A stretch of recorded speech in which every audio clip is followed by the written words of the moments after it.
Welcome to Beyond Hormones, the Business of Wellness, the podcast for hormone and functional medicine providers who want a thriving, predictably profitable practice and maybe a little less stress along the way. Hi, I'm your host, Jody Lane, and I've worked with lots of clinics in marketing, sales, and business development, and I have seen what works and what doesn't. And here's what I believe. Hormone and wellness care should be available to everyone who wants it. And while providers know the medicine, many struggle with the business side of their cash practice. And that's where I come in. See, this podcast is here to share real strategies, real stories, things you can implement in your practice right away. So I am so glad you're here. Come on, let's go.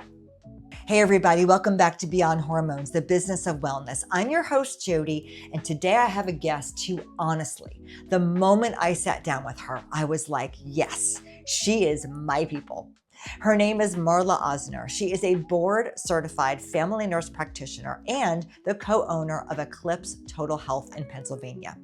And her story into this space, it starts where so many of ours do, with her own body telling her something was wrong, going to a provider who essentially dismissed her, and then deciding she was going to figure it out all on her own. But here is what I love about Marla. She didn't just become a patient who found answers. She became a clinic owner. She opened Eclipse Total Health because she looked around and she realized that if this is happening to me, someone with a clinical background, medical training, who knows how to advocate for herself, well, what in the world is happening to women who don't have any of that? And now she is 1 year into building something really beautiful.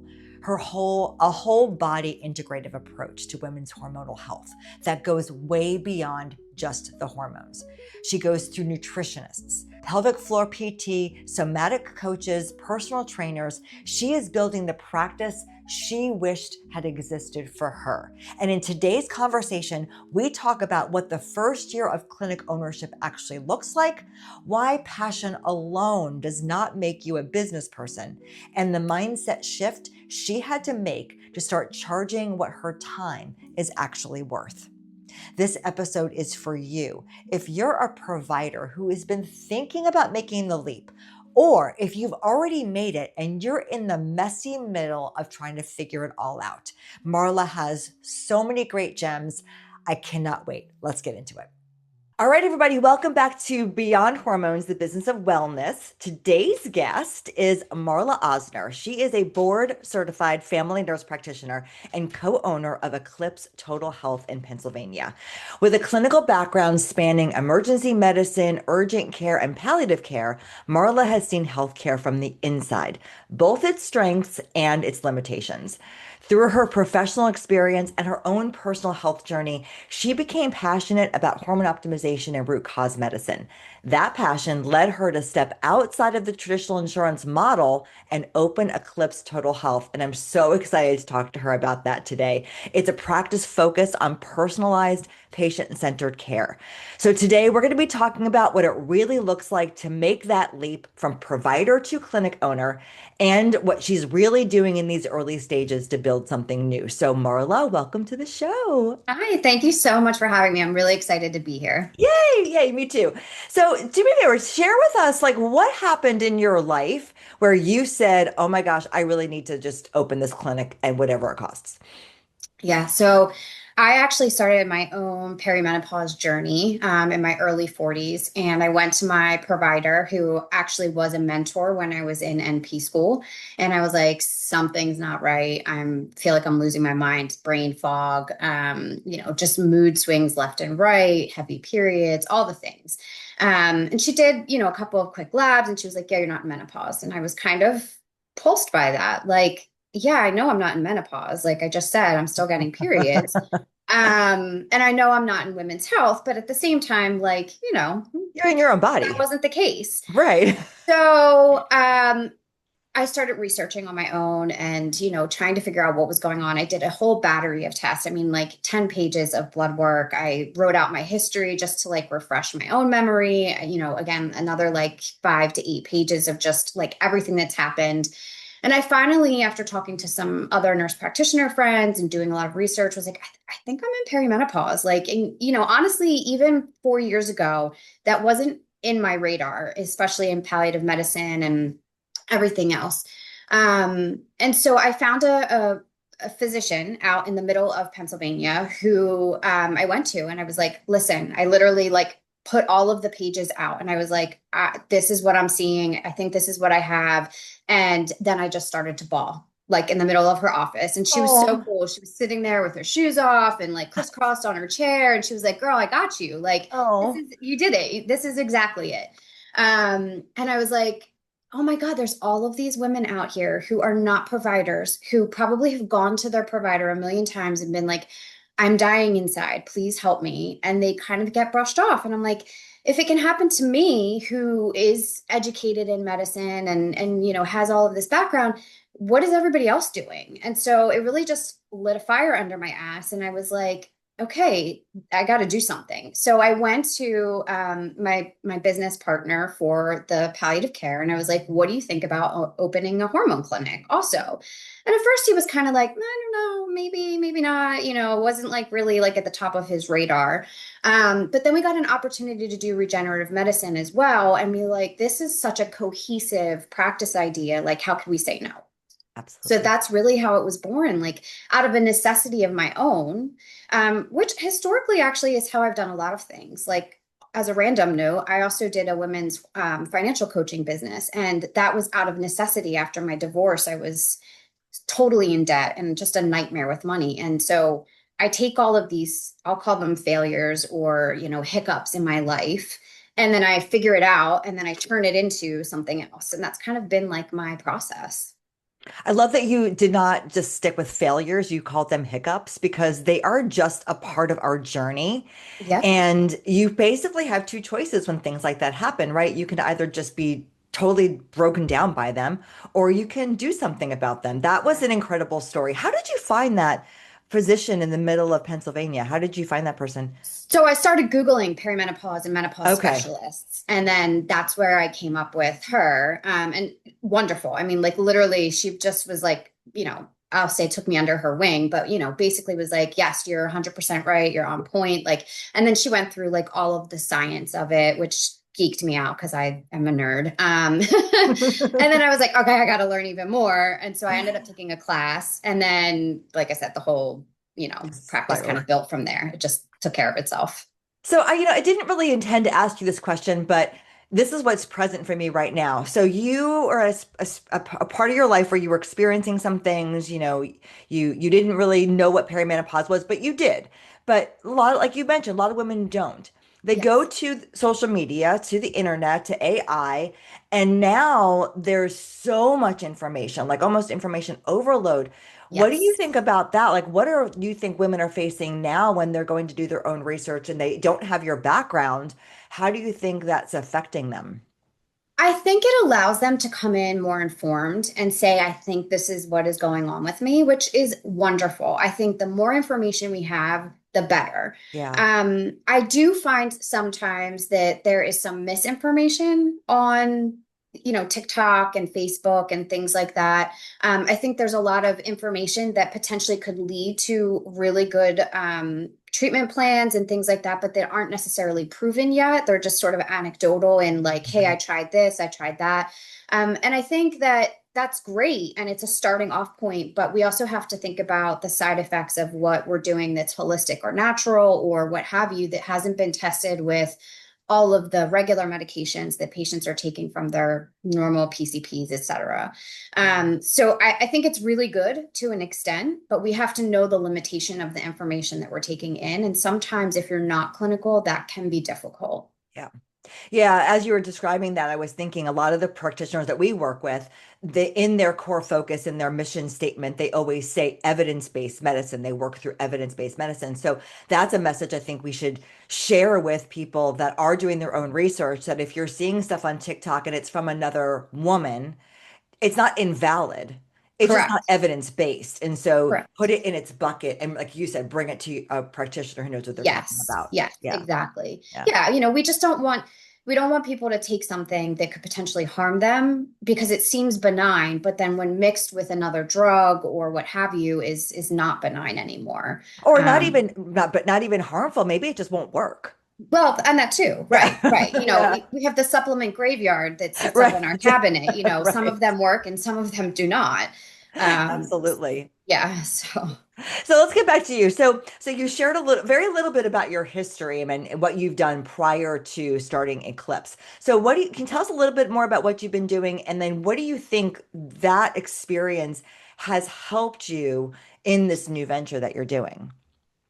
Yeah, so for Eclipse, I've really tried to focus on I want to grow a program where it's whole bodied, it's a whole body experience because I really truly feel like though perimenopause is a sex hormone shift, it's really more than that, especially now that I've been in practice. I'm seeing a lot of insulin resistance. I'm seeing cortisol dysregulation. I'm seeing thyroids that are just kind of going kaput. And, in regular medicine, and I'll even say myself, when I was not doing this, I was doing a TSH and a free T4 and going, yeah, it looks normal. Like everything's great. You're fine. Right. Yeah. But once I did that deep dive and kind of further educated myself, like that's just not the normal. It's also what's optimal. It's also what is the whole picture of the body. So what I've been trying to really grow is also having other modalities, other providers, especially women-owned businesses, become part of the program that I put together for women.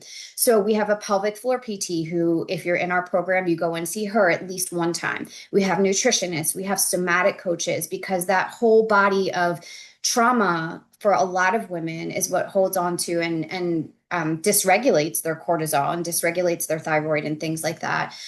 Personal trainer to try and help guide you into what the movements should be that are going to help you build muscle so that you don't, end up with bone mineral demineralization and things like that. So really building a full practice around women's health, and not just our ovaries and our uterus, because I feel like when we talk about women's health, a lot of times that's what we hear.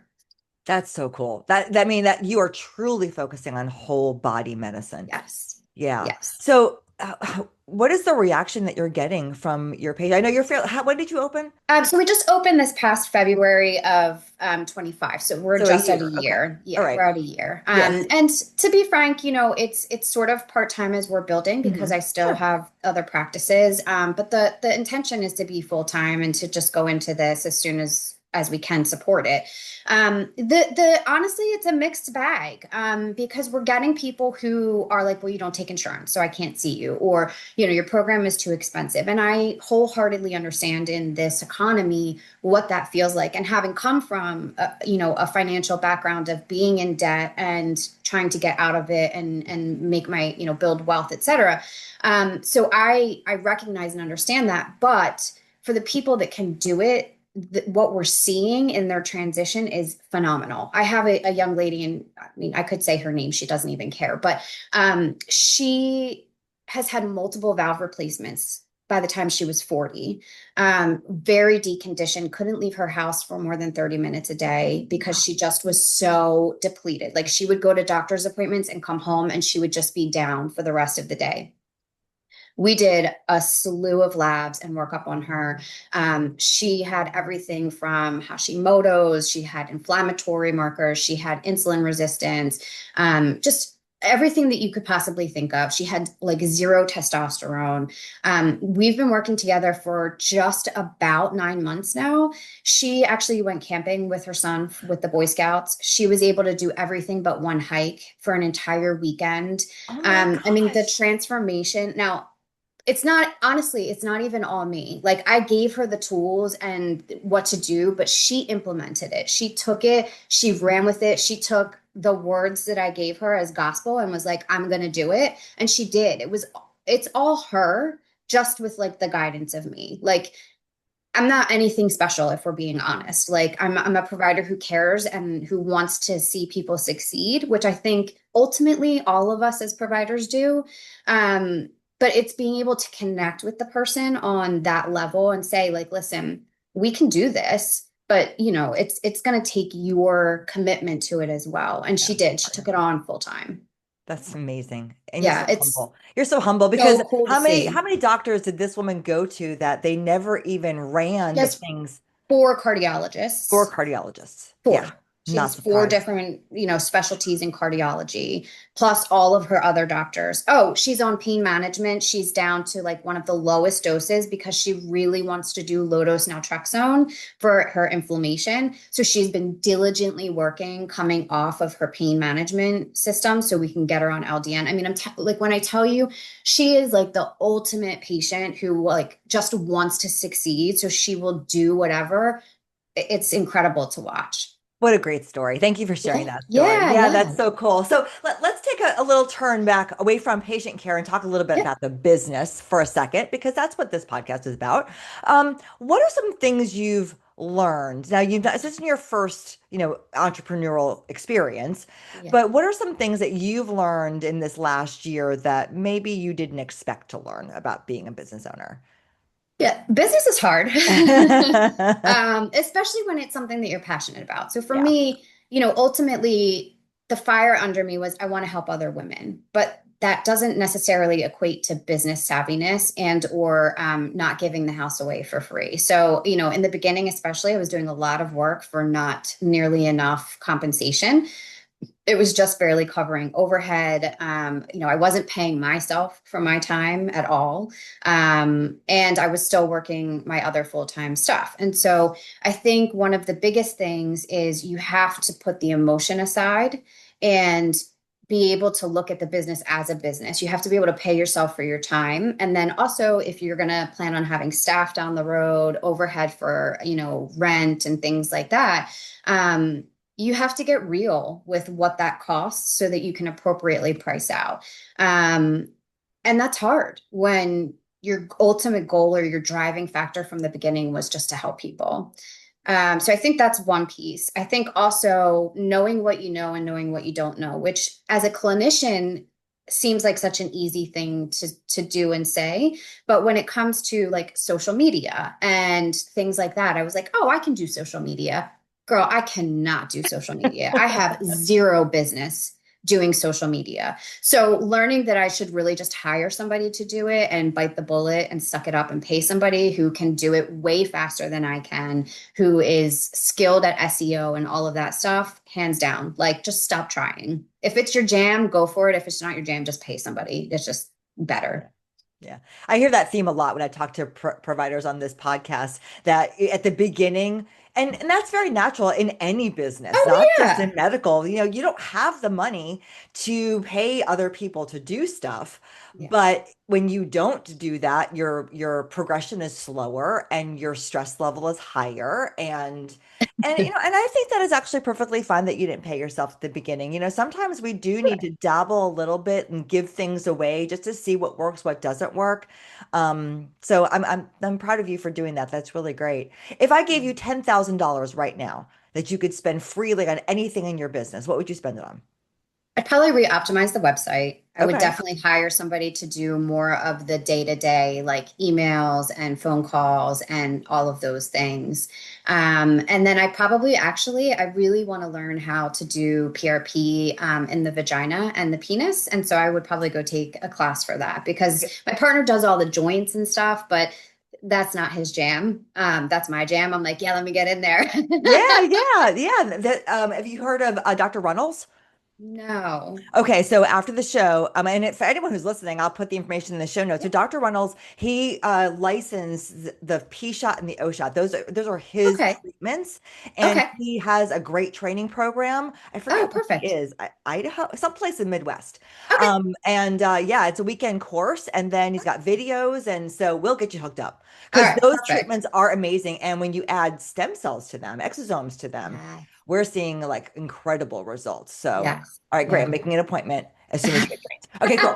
Perfect.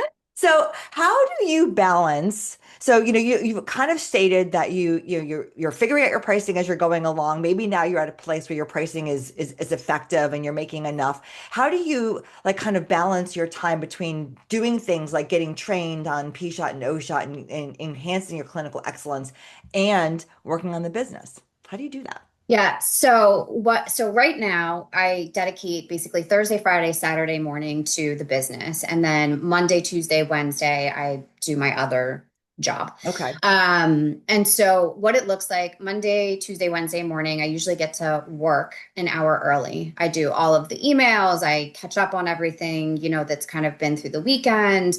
And then I go into my regular like day job thing. And then Thursday, Friday, Saturday, I see patients, I respond to emails, I send out all of the things, I catch up on all of the videos that I've signed up for educationally, and watch those. And then I usually try and leave like Saturday evening and then most of Sunday for just family focused time. I was going to say, when do you sleep? When do you breathe? Well, actually, now that I have testosterone in my body, I don't need as much sleep. There you go. Before testosterone, I was like a slug on the couch and was like, Yeah. why can I not function? But now I feel much better.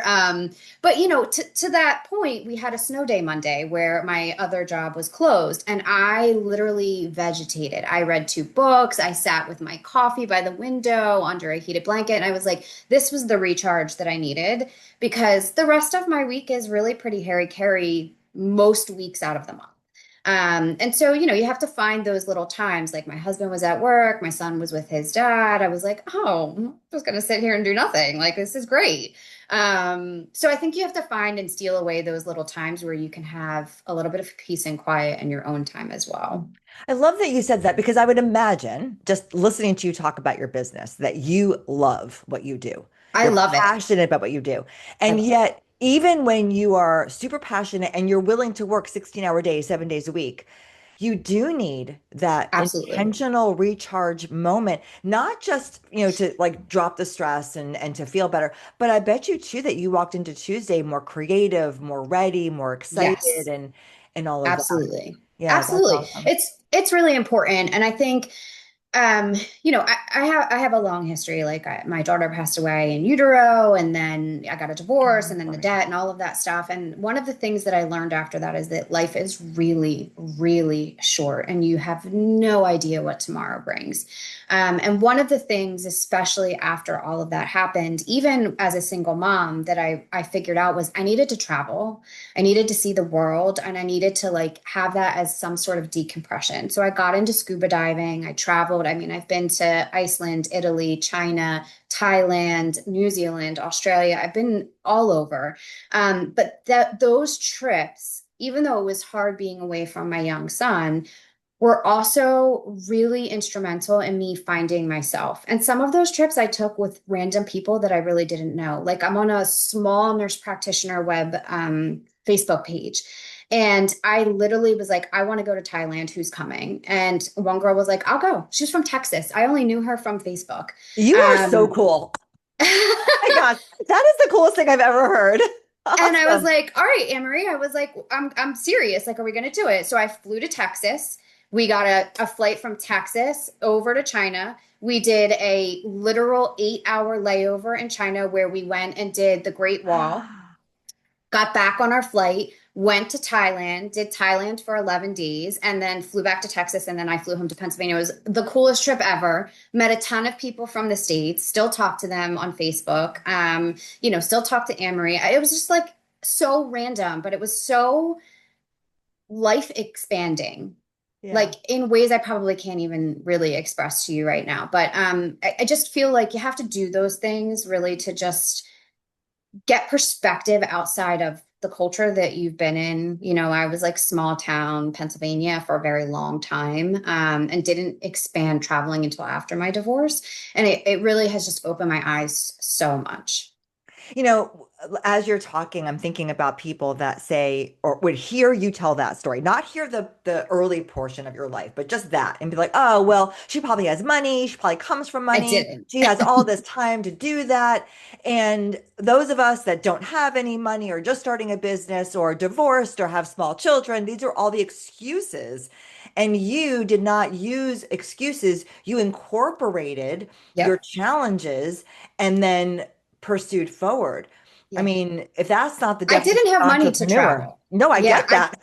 Are you in I debt? didn't have it, but I also didn't travel bougie. So like, Yeah. and I know this isn't about travel, but like, Yeah. it's easy to say, oh, it must be nice. It must be nice. But the reality is like, I didn't have any of that. I did not come from money. My parents had financial hardships. Like at college was all student loans, hence a bunch of my debt. Like I didn't have that paid for me.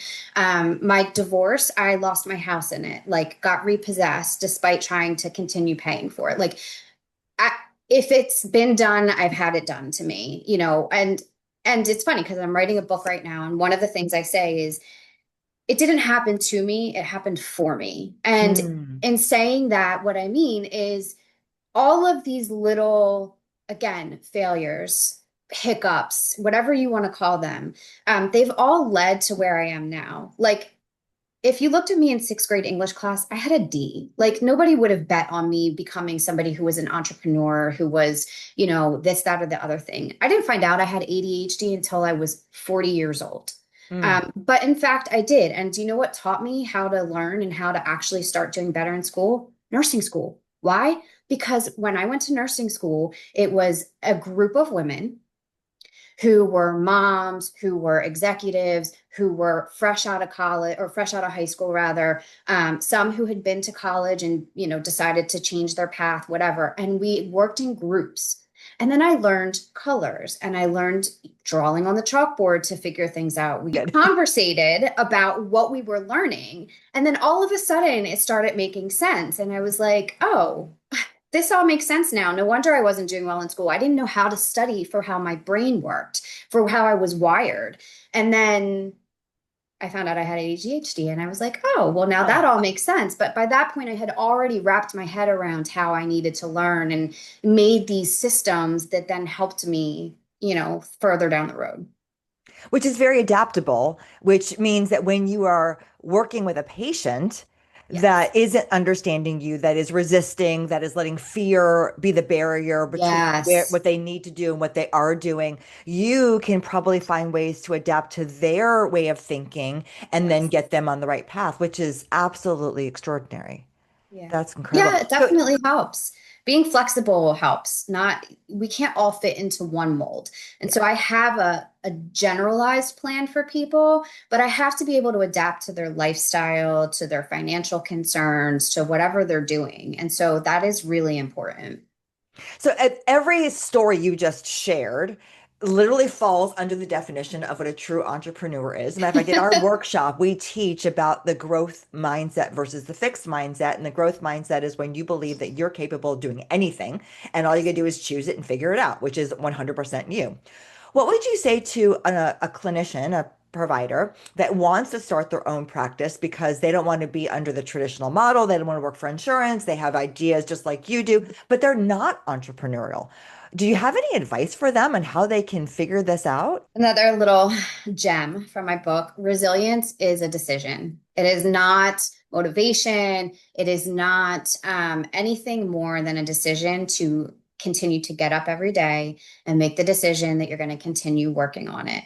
And so, honestly, the answer is just start. Start Mm. somewhere, start with friends, start with family, start building, start learning what's working, what's not working. I keep a Google document of the things that I'm trying and doing and what's working and what's not working. And then obviously there's the obvious answer is get yourself a coach. Well, that's great, but if you're just starting, that may not be in your price range. And so just stop being afraid to make mistakes.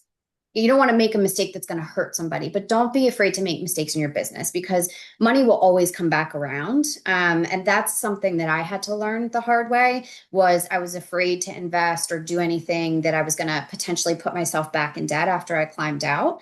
Sure. But you have to be willing to invest in yourself and your business to an extent, and then figure out from there, what works and what doesn't. Just jump in. Yeah, I don't know if you listen to this podcast. There's a woman named Layla Hermosi. Alex Hermosi is her Yes. husband. I love her. And she always says momentum over motivation. Yeah. Because what you just said, you've got to, if you sit there and wait to be motivated or you wait for that confidence, it's never gonna, it may never come. I mean, you sound pretty confident. I'm a fairly confident person. I'm willing to try. I'm not afraid of failure. But for you, for those people that are, just start Yeah. doing stuff. And when it comes to Confidence doesn't coaches, build itself. absolutely. Yeah, You have to fail and then get back up. And then that's where absolutely. you start getting the Oh confidence. my God, I love Um, you. I love everything you're saying. I'll hug you To my too. soul. Yeah, if you're listening, we just hugged each other via Zoom. And we've only met one other time, by the way. This is a Yeah. brand new relationship for both of us, but we speak the same language. This is so, so cool. And you said about a coach. We have this vision of a coach that we have to pay them a bunch of money, which, obviously, if you're going to pick somebody that has experience in your industry and all of that, yeah, maybe there's a cost. But if you don't have that, go find somebody in your life that you Yes, can just talk to that has some related experience, because I think it's just getting absolutely. it out is what you're saying. Like just, Yeah. yeah. Yeah. You know what?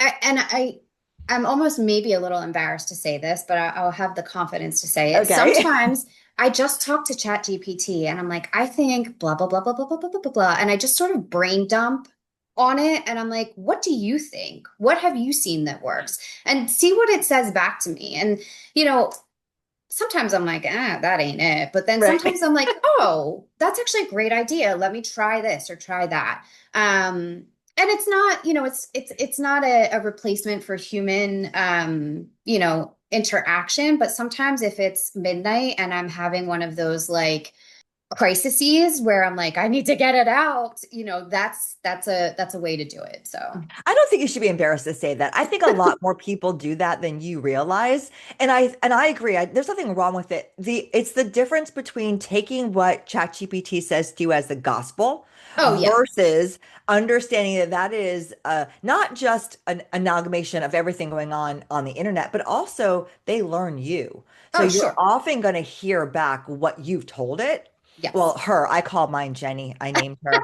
We have a very good relationship. I love that.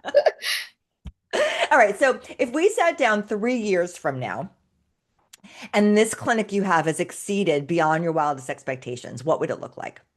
Oh, I'm going to tell you my deepest, darkest secrets. Okay. Oh, yes. My actual ultimate goal with this clinic, is to be able to do it from anywhere in the US. And the reason behind that is because my son is into football and he loves it. He wants to go to college for football. And so my ultimate goal is to follow like the biggest groupie anybody has ever had to all of his games all over the country. And I want to take my laptop and I want to go see my patients and support them. But I also want to do it from wherever he is that I am supporting him. And so the regenerative medicine and all of that part of it, I love it and it's great. And I want to come home and PRP people's vaginas, once a month. Um, but ultimately, I Yeah. want to do the hormones from wherever he is that I am supporting him that weekend for his football. That So, is such a doable goal. Such a doable goal, especially if your plan is to continue a brick and mortar that other people are managing. yeah. And I get what you're saying. My daughter's an actress, and Okay. so I'm already planning my move to California because Yeah. that's where she's headed. So I totally get it. Um, Yeah. and yeah, that's the beauty of the time we live in. We actually can do all of that. I mean, I work with a lot of practitioners that are 100% telehealth. And Yeah. That's yeah, great. it's You not, it's know, not your vision, but it's something that is very doable these days. yeah. Yeah, for sure. Yeah. So you've kind of answered this question, but I'm going to ask you anyway. What is your definition of success for, and not even just about your business, but like in your life? I mean, obviously money is always part of that equation, but what else? So money is part of that equation. And, I spend a lot of money with my therapist talking about this. If I we're love being that. very transparent. And I still don't honestly know what success means because I think as somebody who is type A and somebody who has fallen forward so many times, I change the bar for success so frequently that I don't feel like that I maybe have ever actually achieved it. The one thing that I do feel the most successful about has nothing to do with business is my kid. He is humble, he's kind, he's athletic, he's smart, he is all of the things that I am not even sure that I deserve as like a single parent who ran around Harry Carey for a long time. I'm a little emotional. But he really, I mean, he's just such a cool person. And so if I had to pick success, it would definitely be him. I don't know him, but I can 100% tell you that not just that you deserve him, you invented him. I think that I'm divorced as well, and we got divorced very young. And so my daughter was young. And I think that we have this conditioning to believe that because we are no longer with the spouse or the parent of our child, that something Yeah. is wrong. Yeah. And I don't subscribe to that at all. I actually believe that if you looked inside of some people's houses who are still married, it Oh, would look awful, yeah. right? Not nearly as good as what you've got, even though you're single. So, Yeah. oh, that's so beautiful. I'm like lost my train of thought. I don't even know what to ask you next because I think that's just so amazing. Sorry, I didn't mean to get all like Oh emotional. no, you're cool. That's perfectly fine. It's perfectly fine. All right, let's talk about patience. So, what would you say to a man or a woman that feels invisible in their healthcare journey the way that you did? What do you want to say to them? Whew, you just can't accept it. And I know that's really hard because this is something I think that's been very ingrained in people is this invisibility. But you can't accept it. You have to really know what you're worth. And it's something I actually tell patients outside of my hormone clinic. So I do some urgent care work and I'm like, listen, you deserve a deeper dive. They come in and I have this weird chest pain and the EKG looks okay. But I get that like intuition and I'm like, I don't, something just doesn't feel right, but I can't work that up here.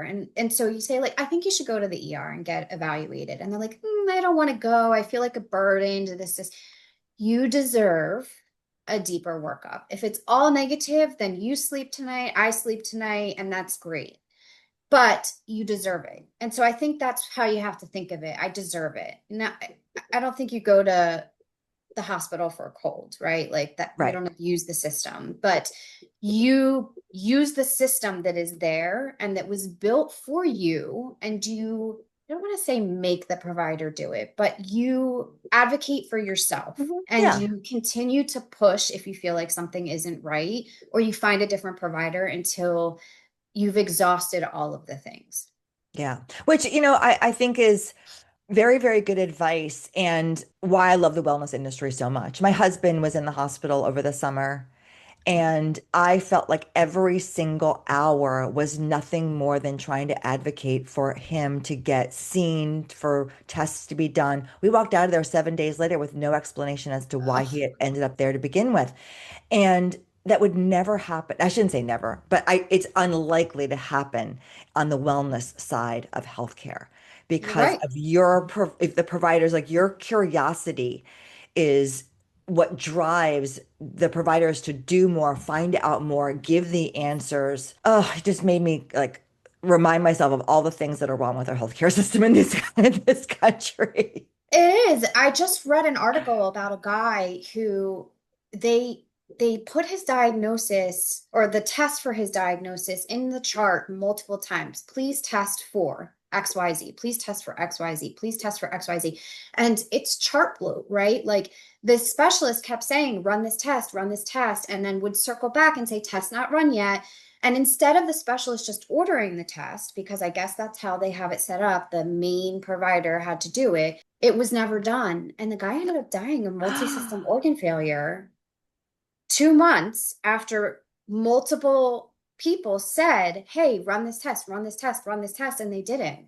It was a protozoa that he picked up while he was traveling that then ended up killing him. Yeah. I'm speechless because What? that was a phone call to save a man's life. But 8 different specialists, 8 different provider notes every single day, seeing the person over and over again. And then the primary ICU doc or whoever it was trying to read through 8 different people's notes. And instead of Wow. we have these EMRs that are so complex and the notes become so long of copy and pasted previous stuff. And so and it's different people seeing the person. So it's not one person seeing them each time over and over. You don't get that continuity of care. If there is a provider listening to this podcast right now that is thinking about opening their clinic, this is the motivation to do so because Absolutely. the more wellness clinics that exist in this world that are preventative, it Yes, stops the stories like this from ever absolutely. occurring. Yeah. Absolutely. Listen, healthcare is what it is. We're always going to have, Yeah. some issue. But if we can start by making people healthy from the get-go. Right. Which is often, back to the conversation you were having about some of the patients saying that it's too expensive. And it is true. Like sometimes people just can't afford what they can't afford. But the choice to not pay it because I'd rather spend that money on a vacation or whatever, most people don't think about the long-term effects. So if I spend an additional $2,500 this year, and maybe the next year and the year after that, that is going to save me from a $250,000, hospital stay or surgery or whatever it could potentially happen in the future. And that's the message I think a lot of wellness practitioners have to get out in their marketing. I do. And to kind of put it in perspective, what do you use your car insurance for? If you have an accident, Yeah, I mean, you pay all this money every year and you get nothing from it unless right. you have an accident. And then when you have an accident, it goes up. It goes up. Right. You pay your deductible and it goes Right. up. I have started to liken health insurance to car insurance because Mhm. your deductibles are so high. So you're paying Excellent point. essentially for insurance for if there's an emergency or a large hospitalization. You're not paying it for your wellness visits because those wellness visits might be $40 for your copay, but they're 15 minutes. You can barely do a good exam in 15 minutes, let alone talk about medications, side effects, history, family history, lifestyle, diet, movement, all of those things. How can your insurance isn't paying for them to go and educate you on all of those things? It's paying for a quick, up and down. I listen to your breath sounds in your heart. You sound great. Good luck. Right. Merry Christmas. See you in a Right. year.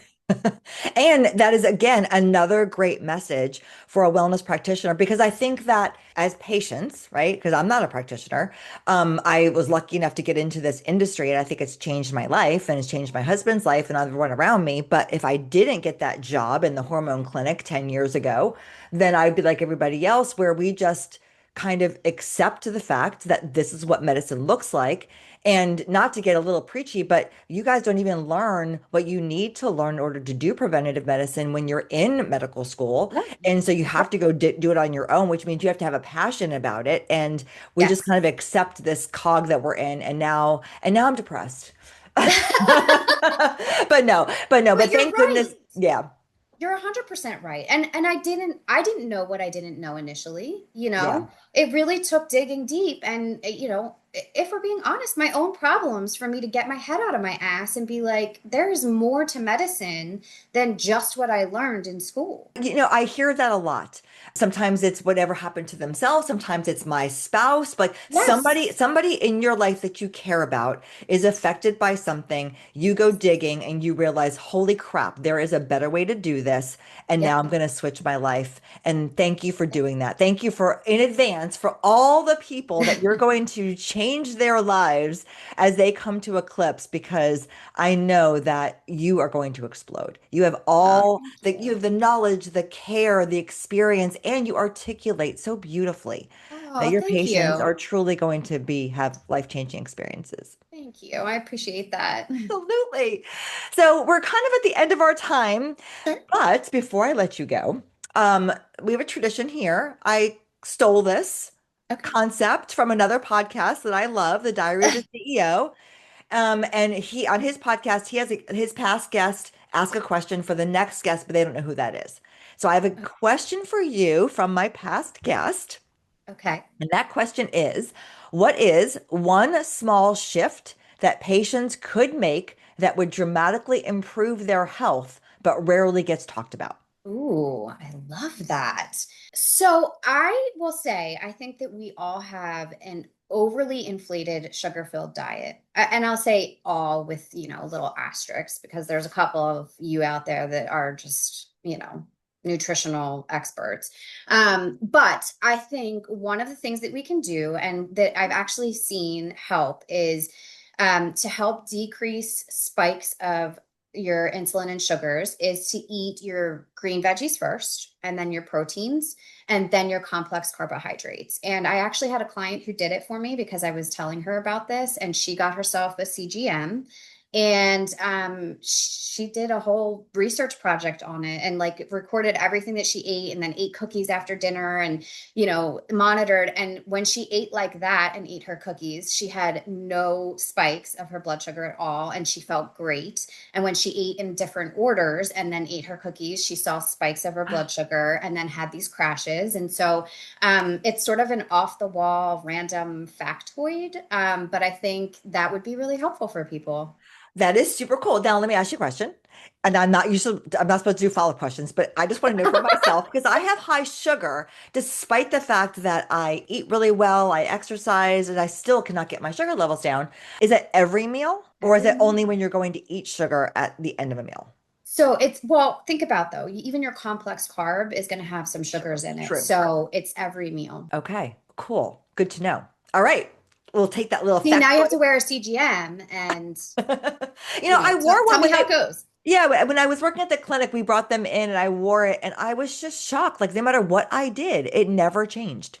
So I was like, was the device faulty or am I faulty? I don't know. I mean, I was Sure. actually told eventually, you know what, Jody, you just have high sugar, you're just born that way, which I think So, is the practitioner's answer of, I don't really know I don't know the answer, so get out of my face.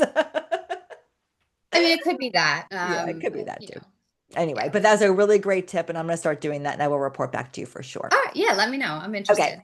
Marla, thank you so much. This has been what a wonderful conversation, and I truly appreciate you. And I thank you for appreciate it. being so authentic and vulnerable on the call Thank today. you. Yeah, no, my pleasure. Thank you again for having me. This has been great. I appreciate it. Cool. All right. I'll see you later. Bye. Have a great day. Bye. Thank you for listening to Beyond Hormones, the business of wellness. I hope that you're walking away with fresh ideas and real strategies you can use to grow your practice with profit and purpose. If you enjoyed today's episode, be sure to follow the show so you never miss a conversation. And if something you heard today resonated with you, do me a favor, share this episode with a friend or a colleague. It's one of the best ways you can support the show, and it might be exactly what they need to hear right now. If you want even more tools and support, go ahead and head over to acceleratedmedicalpractices.com. Until next time, keep doing the work that matters. Your patients need you, and I am cheering you along every step of the way.